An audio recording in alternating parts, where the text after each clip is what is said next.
Alors, on se mobilise avec d'autres mouvements citoyens pour lancer un message d'unité nationale, d'exprimer notre soutien aux hommes et femmes qui se battent sur le terrain pour protéger notre territoire contre l'agression de l'armée rwandaise, mais aussi on veut exprimer notre solidarité et proximité vis-à-vis ou à l'endroit des populations et nos frères qui sont en train de fuir leur village, de se déplacer parce qu'ils sont attaqués. Et aussi, c'est demander au gouvernement congolais de prendre des mesures courageuses pour fermer l'ambassade du Rwanda et par conséquent, il faut rompre les rapports diplomatiques avec le Rwanda en expulsant bien évidemment l'ambassadeur négationniste Vincent Karega.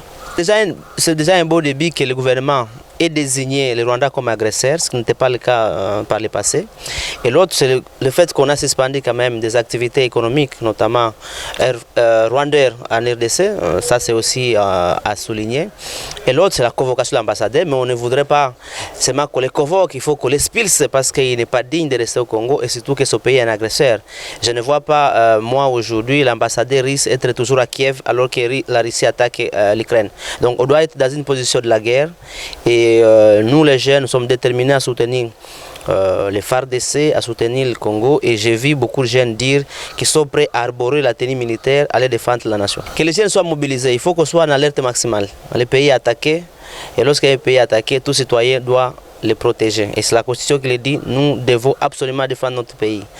Et s'ils ne peuvent pas venir manifester avec nous ce soir, il y a d'autres types d'actions qui sont prévues la semaine, donc qu'ils soient attentifs, qu'ils relaient l'information, qu'ils ne collaborent pas avec l'ennemi, que nous puissions, nous tous, nous mettre dans une situation d'alerte maximale, j'insiste dessus parce que c'est important pour gagner la guerre. La guerre, elle se gagne aussi sur le plan médiatique, sur le plan psychologique, et ici les FARDC ont besoin de notre soutien, le gouvernement congolais a besoin de notre soutien, pour appliquer des mesures fortes et donner tous les moyens nécessaires à l'armée pour, une fois pour toutes, mettre fin à cette énième agression du Rwanda. C'est l'appel à l'unité nationale. Comme vous le saviez, notre pays est agressé près de 30 ans maintenant, 27 ans, que le Rwanda nous attaque. Et les Rwandais nous attaquent très intelligemment par de petits mouvements rebelles. On sait très bien que les M23 n'existent pas, c'est le Rwanda qui est derrière, qui les accorde l'appui financier, logistique et matériel et tout. Bon, dans tout ça, il y a des morts. Il y a des victimes, il y a des femmes qui sont violées. Et 20 ans, c'est trop. Vous le savez très bien que le Rwanda est cité nommément dans les rapports Mapping et autres. Et maintenant, là, qu'est-ce qui a encore fait déborder la vase? C'est cette incursion du M23 à Kibumba, près de Goma.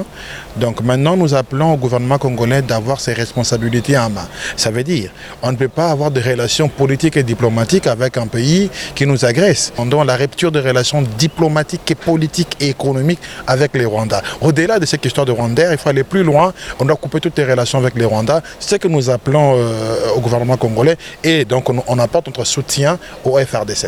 Aujourd'hui, vous savez très bien, on va être à la gare centrale, on va commémorer les victimes de l'Est et puis on va soutenir nos FRDC. Mais le mercredi, nous allons aller à l'ambassade rwandaise ou à la résidence de l'ambassadeur rwandais à Batetela, Kinshasa, pour lui dire, monsieur, tu n'es pas le bienvenu, tu dois quitter les sols de notre pays, tu dois rentrer rapidement chez toi au Rwanda.